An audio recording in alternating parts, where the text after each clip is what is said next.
Kung ang tubig ay hindi dumadaloy, ang bill naman umaapaw at minsan umabot pa ng daan-daang libo. Wala na ang supply ay may basic minimum charge pa rin na 200 pesos hanggang 350 pesos.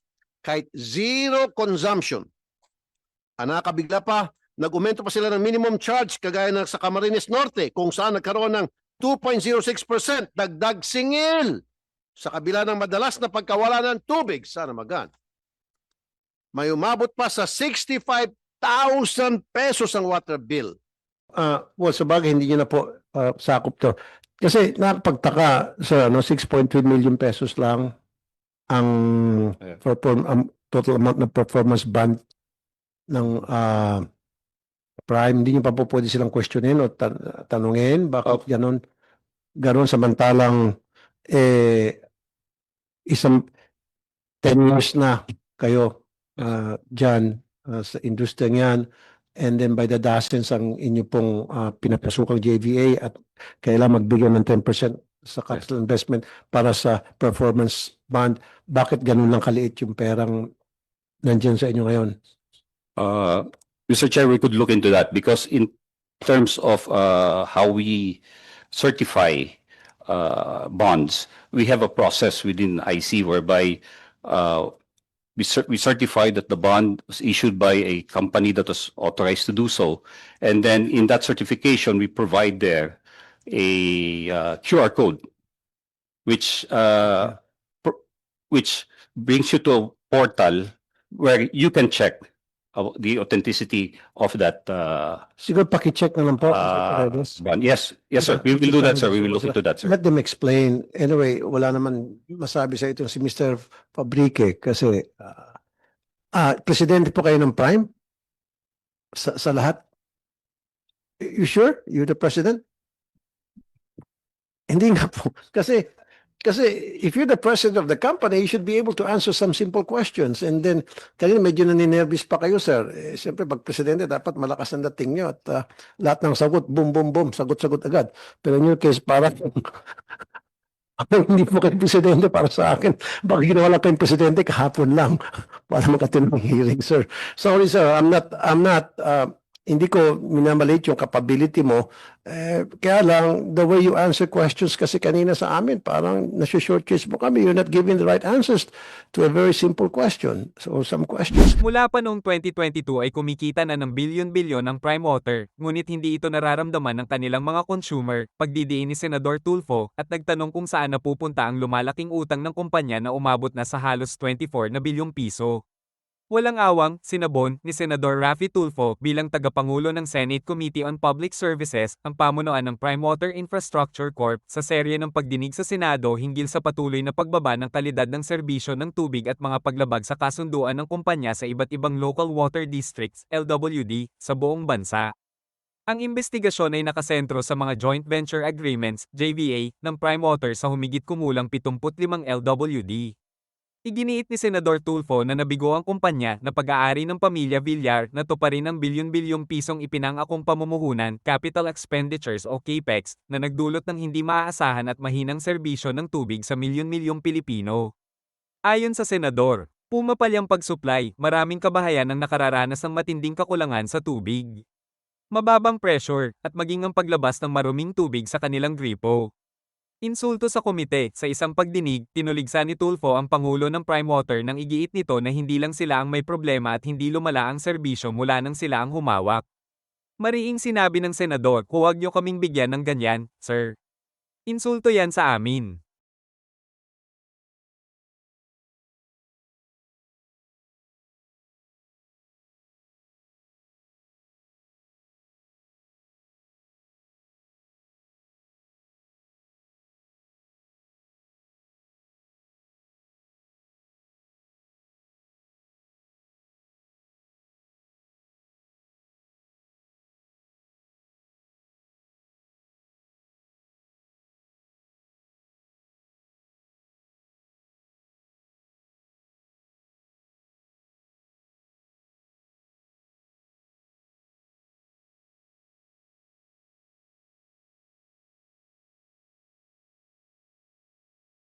Kung ang tubig ay hindi dumadaloy, ang bill naman umaapaw. At minsan umabot pa ng daan-daang libo. Wala na ang supply ay may basic minimum charge pa rin na 200 pesos hanggang 350 pesos. Kahit zero consumption. Ang nakakabigla pa, nag-umento pa sila ng minimum charge kagaya ng sa Camarines Norte kung saan nagkaroon ng 2.06% dagdag singil sa kabila ng madalas na pagkawala ng tubig sa Namagan. May umabot pa sa 65,000 pesos ang water bill. Lumapit sa aking programa si Adrian, isang PWD, at kwento niya na ayon sa Prime Water, leaks daw sa loob ng bahay ang dahilan na mataas na bill. It's a big BS. Pero walang conclusive inspection ay sinagawa. Pinilit siyang magbayad at pinapabura pa ang kanyang FB post na may kasama pang pagbabanta. Kalakip ang bantang puputulan ng tubig kung hindi susunod sa payment plan na 4 na taon para bayaran ang 65,000 pesos bill. Ilang ulit silang nakiusap. Pero tila walang malasakit ang Prime Water. Kung ang consumer hindi naman makabayad sa oras, mabilis ang disconnection. Pero kapag problema ng serbisyong dahilan, bukod sa kawalan ng tubig ay may dagdag pang reconnection charge at sunod-sunod na penalty. Narito ang video na magpapakita kung paano pinapahirapan ang ating mga kabayan sa maling pagsingil.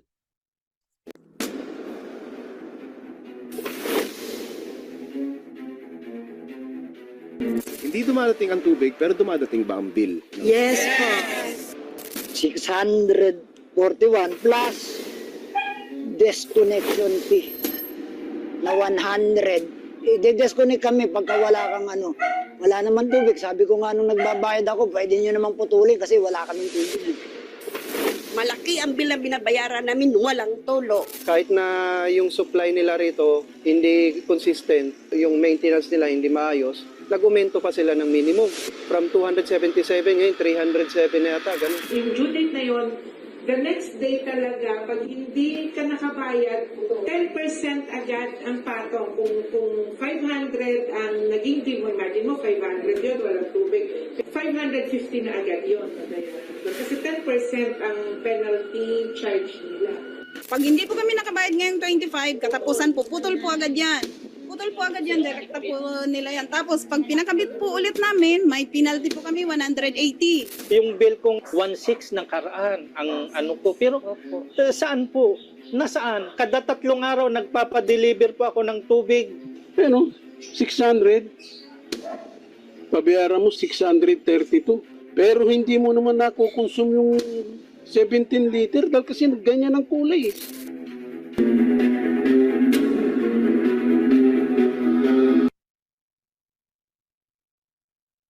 Ang ipinagtataka ko at ng ating mga kababayan, pinasok ang mga JVAs with Prime Water para sa ikaunlad sana ng mga consumers at pati na rin ng mga local water districts. So it begs the question, why would local water districts choose to enter these agreements when some of them were already earning hundreds of millions before? Mahirap sagutin po ito. Ang mga kasagot lamang, ito mga local water district na nagipag-JVA sa Prime Water. Kumikita na kayo ng maayos milyon-milyon and yet pumasok pa kayo sa JVA with Prime Water. Pakisagot nga. In San Jose del Monte Water District, halimbawa, the district was earning more than 126 million pesos. One more time, 126 million pesos ang earnings nila bago sa Prime Water. Pagpasok ng Prime Water, ang earnings nila, 2 million na lang. It defies logic. Bakit? In Cabanatuan City Water District, it was earning more than 74 million. But after the JVA, it incurred a net loss of 28 million.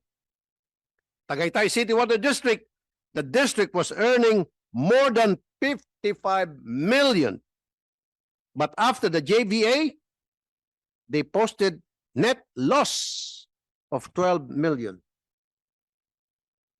Para bang nakipag-JVA kayo para magpalugi. In Quezon Metropolitan Water District, earnings of over 34 million before the JVA turned into a net loss of 4 million after the agreement. And in the city of Malolos Water District, once earning more than 24 million pesos, recorded an 8 million loss after the JVA. This is as a result of unjustified revenue sharing schemes stipulated in the JVAs. On the other hand, Prime Water's actual earning from these contracts remain hidden from the public. Such revenues must be disclosed for transparency and accountability. Nakapagtataka po na marami sa mga kontratang ito ay mula sa unsolicited proposals. Ibig sabihin, hindi ang water district ang humiling. Prime Water mismo ang lumapit. Double whammy ito. Talo na ang consumers, talo pa rin ang water districts. Dagdag pa rito, wala ni isa sa 75 JVA contracts ang dumaan sa masusing pagsusuri ng NEDA, Board Investment Coordination Committee. Ang DepDev o NEDA noon ay binigyan lamang ng kopya ng mga kontrata. Walang na-review dahil ayon sa 2013 NEDA JVA guidelines, tanging ang mga JVA na may government contributions na 150 million pataas lang ang nire-review. So ibig sabihin, pag below 150 million ang contribution, wala nang review. So anong gagawin? Siyempre, papalabas nila na below 150 million palagi ang contribution ng local water district. As simple as that. Everybody happy sila except sa consumers. Lahat ay dinideklarang mababa, 150 million ang government contribution. Sa Dasmariñas Water District ay may 125 million lang ang government contribution at sa Bacolod City Water District naman ay 117 million ang government contribution. Pero ayon sa COA sa Marilao District, 117 ang idineklara, pero ito po, ayon sa COA sa Marilao Water District halimbawa, 117 ang dineklara na contribution, pero 212 million ang totoong halaga ng government contribution. Siguro ito mga taga local water district ay kailangan maparusahan at managot din dahil nagkikipagsabuatan sila sa kabalastugan. Lampas sa threshold na gamit na dapat dumaan sa NEDA ICC review at approval. O nga naman, hindi ba't ang contribution ng mga local water districts na ito ay ang kanilang existing facilities na ngayon ay gagamitin na ng Prime Water? Kung sa San Jose del Monte nga, halos isang treatment plant pa lang ang nagkakahalaga na ng 120 million pesos. At talo at tatlo ang kanilang treatment plants. Gayunpaman, hindi pa rin ito dumaan sa NEDA ICC review. Mapapaisip ka, iniwan na sa mga local water district at private water service provider ang pagtransaksyon ng mga apektadong nagkakahalaga ng daan-daang milyon hanggang bilyong piso. Paano nakalusot ang mga ito? Samantalang ang patubig ay isang public utility. Public means Filipinos must be aware of the contracts that affect their daily lives. Hindi dapat tinatago sa publiko ang mga kontrata na ito. Are these JVCs confidential? Big no. Under the Public-Private Partnership or PPP Code, the failure of local water districts to submit executed contracts and project documents to the PPP Center is Prohibited Act. Punishable. Ito, maraming makukulong siguro dito. Mga taga local water district. Sigurado ako. Punishable by imprisonment and a fine ranging from 1 to 5 million pesos. Medyo malit nga lang, pero at least may makukulong. Moreover, these contracts, at may mapainan, should be published on the PPP Center's website and respective water district websites. Confidentiality clauses cannot override the law. Kaya panawagan ng mga consumer sa La Union at San Jose del Monte, Bulacan, gawin nyo ng public ang kontrata. But whether you like it or not, ipapasampina ko ang kontrata ninyo. Tingnan natin. Hindi kayo mag-comply, I'll cite you in contempt hanggang kayo po'y makulong sa ilalim ng Senado. And while consumers are kept in the dark about the contracts, the people most directly affected, the employees of Water District who dedicated their lives to public service, faced mass retrenchment. Maraming mga nasibak na mga empleyado na maayos naman ang kanilang pamamalakad, ang kanilang panunungkulan bago pumasok ang Prime Water. Pero after the JVA, pinagsisibak sila. Kinawawa sila, inapis sila. Dapat may managot dito. In 2020, over 400 employees were retrenched following the privatization of Bacolod City Water District. 59 of these employees who were illegally terminated filed a complaint before the Civil Service Commission, or CSC. The CSC ruled in their favor, ordering the reinstatement and back wages. But 5 years have passed.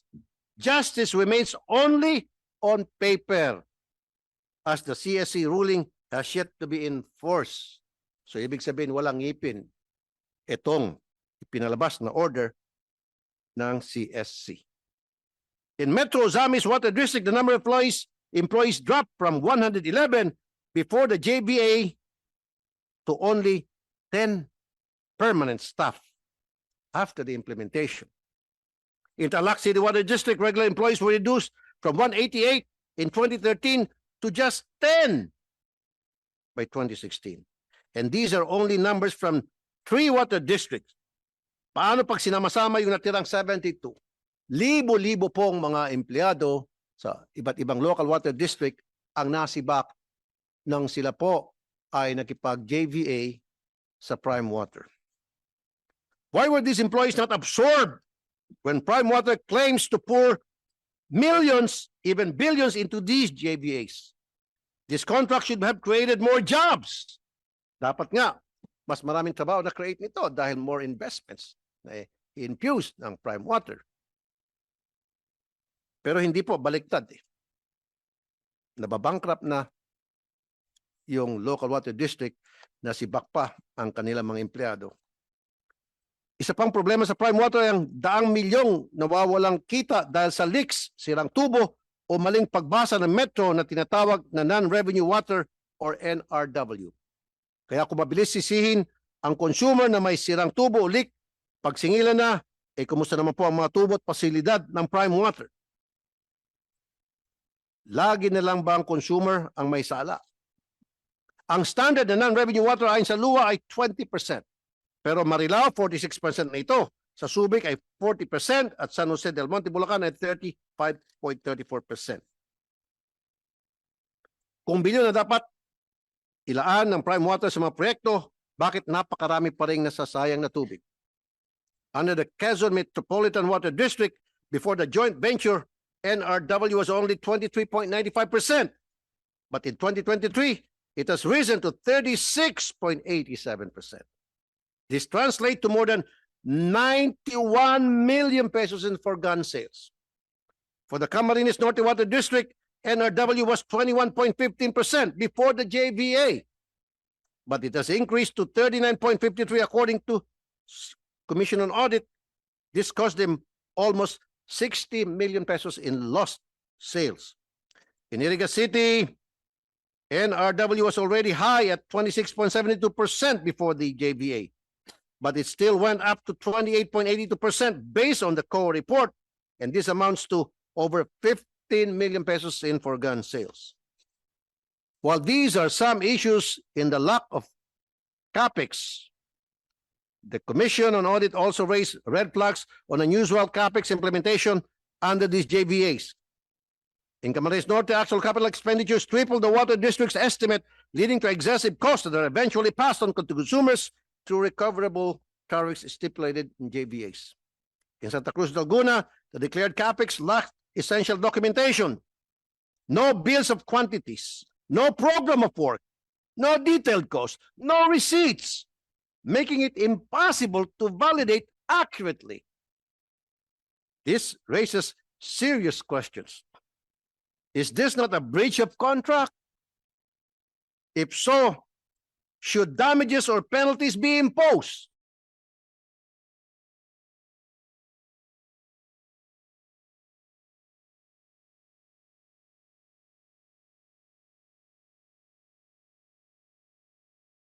Or for bonds were not even properly settled. Under the NEDA rules on joint venture agreements, a minimum performance bond of 10% of the private sector's participating contribution is required. However, Prime Water failed to meet this requirement in several cases. First, in Sorsogon City,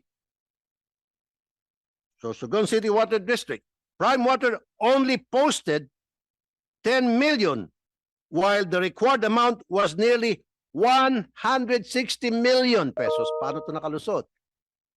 Sorsogon. Then for Dasmariñas Water District, a bond of just 9.5 million pesos was posted, far below the required. Ito na. Nakakasakit ng ulo. Magkakamigraine po kayo rito. Ang bond na required sa Dasmariñas Water District ay 775 million. Pero ang bond na pinost lamang ay 9.5 million. Ulitin ko one more time. Ang required na bond ay 775 million. Pero ang pinost lang ay 9.5. Kali.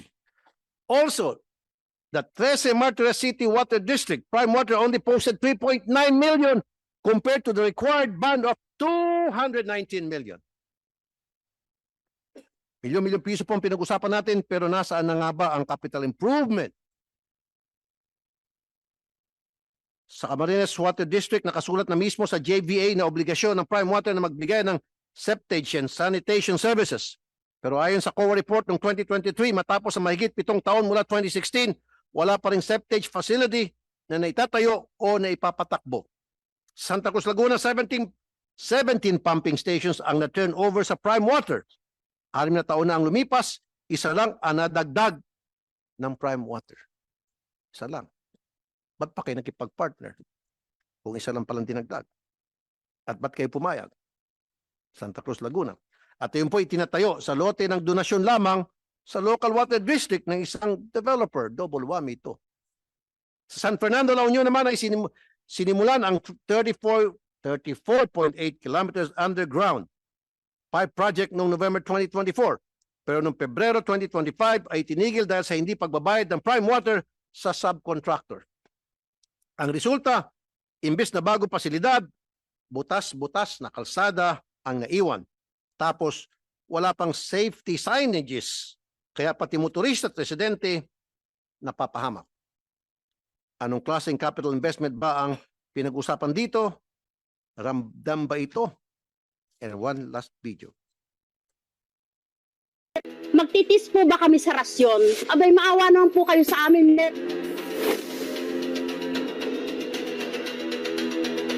Minsan nagkaaway-away pa dahil sa hindi nagkakasundo sa tubig.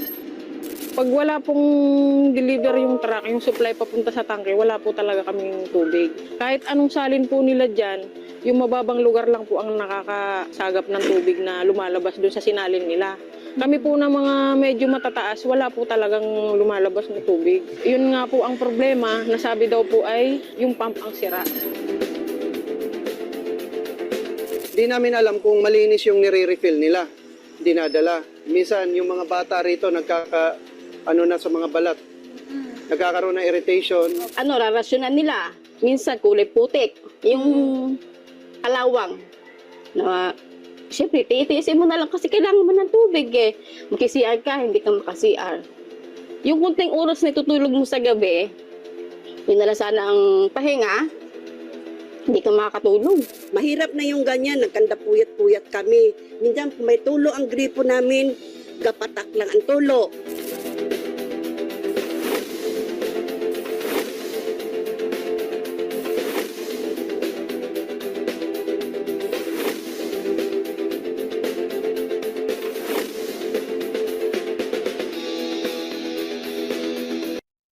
$25 years ganun katagal ang epektibo ng mga joint venture agreements na ito. Pero hindi ko hahayaan na ganoong katagal na ang paghihirap ng ating mga kababayan. I will not allow it under my watch as your committee chair sa public services. Dahil ang tubig ay karapatan ng tao, hindi dapat nagmamakaawa para dito. Habang umabot na ng dekada, ang tanong, ano nga bang catch-up plan? Lagi natin ito narinig. Pero nakaka-catch up ba talaga? O naiwan lang ang consumers na uhaw sa maayos na serbisyo? Consumers are left helpless, filing complaint after complaint with Prime Water, the local water district, LUA, and NWRB. Pero tila wala nakikinig. Kaya ngayon, pakinggan natin sila na itong isa pa pong video.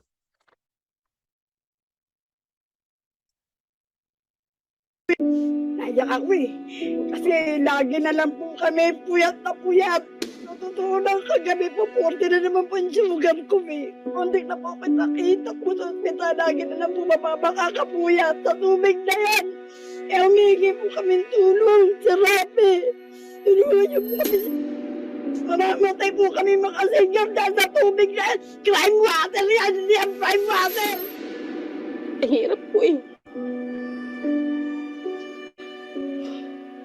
Kasi mararanasan ko pa na babagsak ako dahil nga kahihintay ng kahihintay sa tubig. Tapos may time pa na maghihintay ka, wala naman tubig. Tapos yung titingin ng tubig dito, palagi siyang galit lalo na kapag kunyari, titignan nila tapos sabi, bayad na ba kayo? Hindi ba naman kayo bayad? Gumagano sila. Parang sinasabi agad nila na hindi pa daw kami nagbayad, puputulan na daw kami. Halos lahat ng tao, yung galit, napapaluhan na lang mami. Kasi wala naman kaming magawa, maliliit lang po tayo eh. Na-hospital ako dahil sa pilay ko, kasasaling ko doon sa wasing. Dahil napilayan na talaga ako dito eh. Kung ako lang gagawa, hirap talaga. Sa tubig lang, hirap na ako eh. Sana maunawaan naman kami. Sa araw po, nilalagnat ako dahil konting-konti lang po ang tulog ko kasi nabangan ko talaga ang tubig para magkaroon kami ng tubig. Parang kala mo pinaglalaroan kami dito ng Prime Water. Kahapon na nagpunta ako sa Prime, nag-aano ko ng magreklamo. Opo. Pati mga tauhan nila, mga bastos eh. Dinudok-dok yung mga, sige, sulat mo yung pangalan mo dito, ganyan. Ganun ang sa akin kahapon ng babae doon sa doon sa reklamuhan nila na center. Sabi ka, ano gusto mo? Winan niya ako. Timpi na lang ako.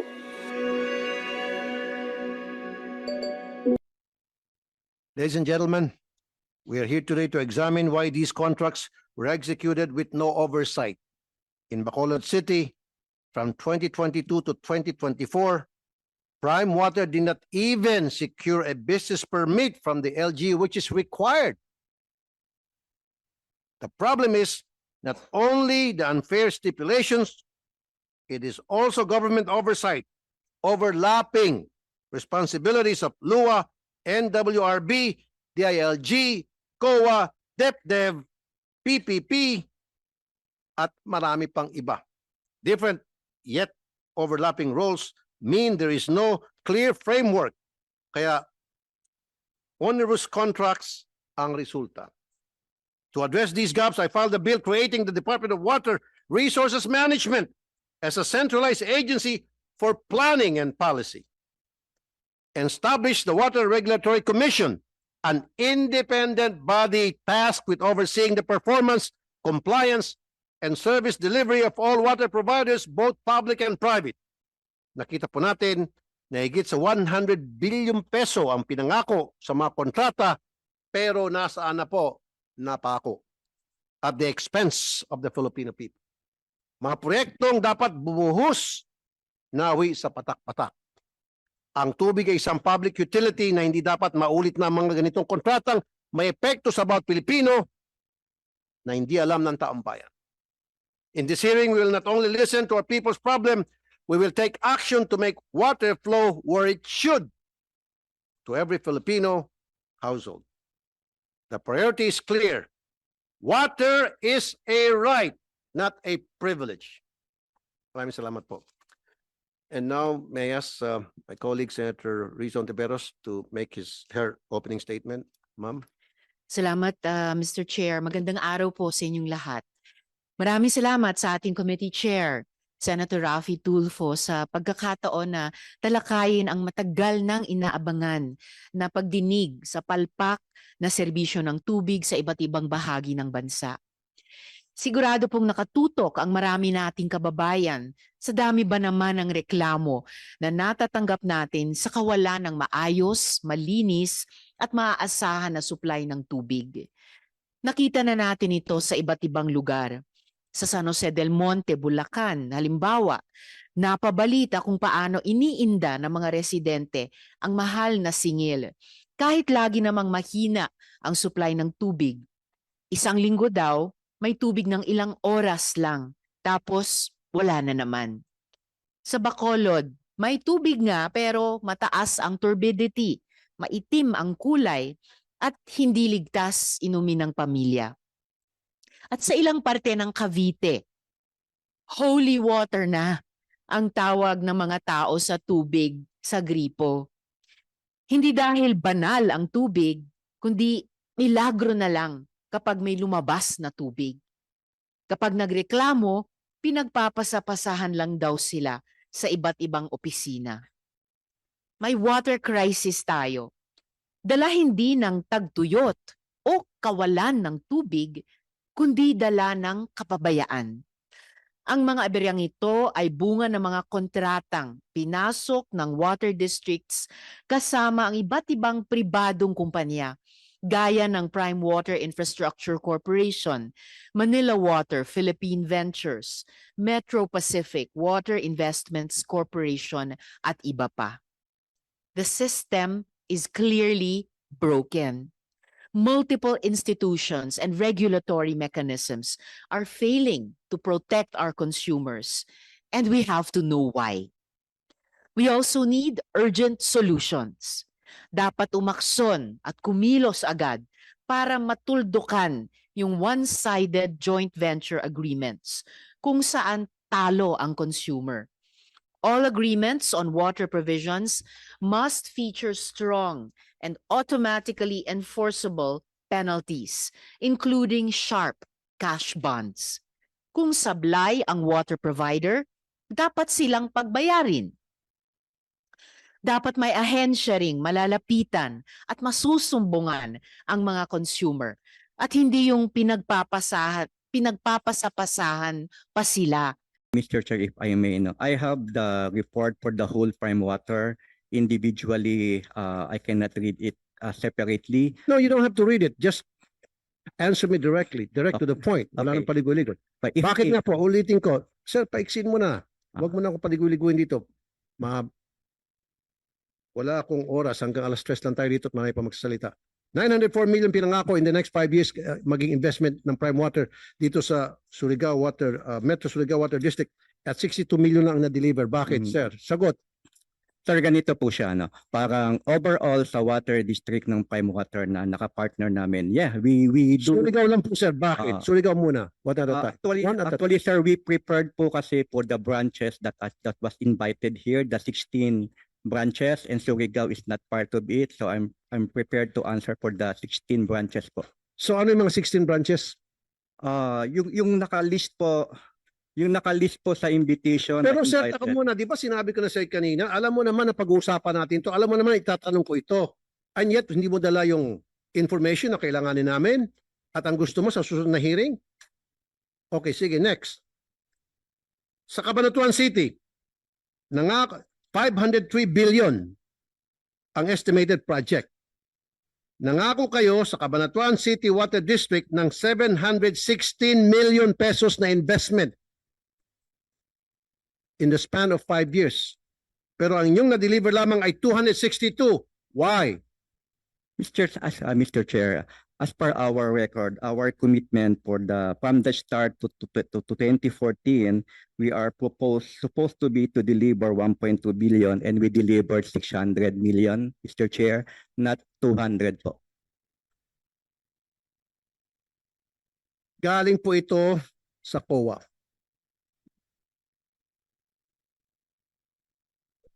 Alam mo, sir, matagal nang hiningian kayo ng mga dokumento ng iba't ibang agency para tingnan kung kumusta na po ang inyong performance, pero palagi niyo tinatago at ayaw niyo pong ilabas at sinasabi niyo confidential.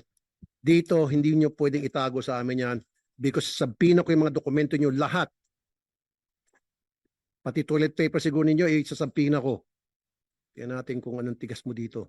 Lua, ano mangyari kapag halimbawa itong Prime Water nagsilayasan na yung mga kontrata nilang mga water district, what's going to happen to all these water districts na kakalas? Actually po, Mr. Chair, Madam Senator, pinag-aaralan po namin yan.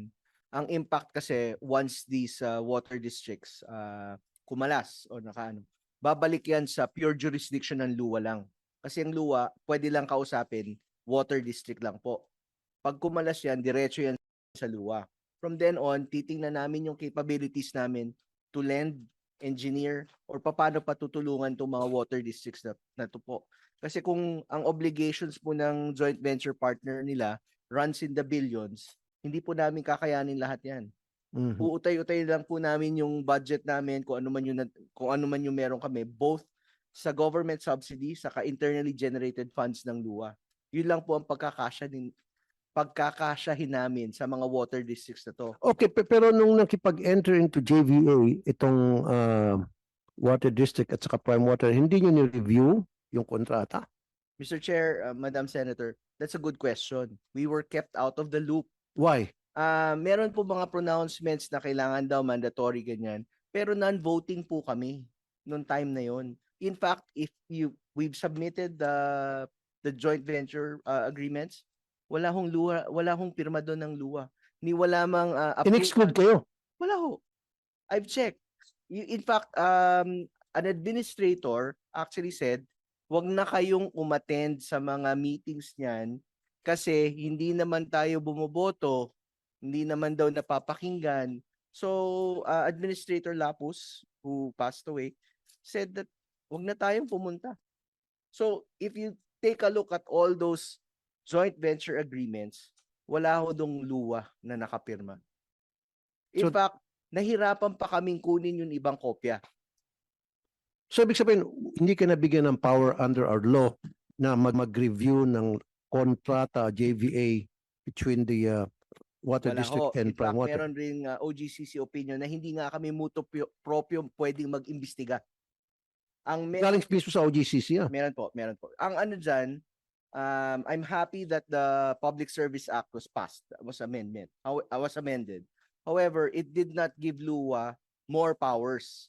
According to the IRR, it only gave LUWA jurisdiction clearly over water distribution. Ang nakalagay sa IRR, what you did, the IRR and the law does not give you powers. What you didn't have before, you did not have new powers.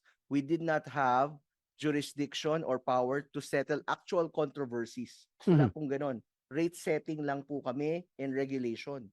So yung issues on their contracts, hindi po namin pwedeng buksan. Di ba very important yun to make sure na protektahan nyo yung interest ng gobyerno? That's a very good question po, Mr. Chairman. Ang issue rin po dito, because of the joint venture, na-model po yung personality. Kasi nagkaroon ng alanganing water district or private sector siya.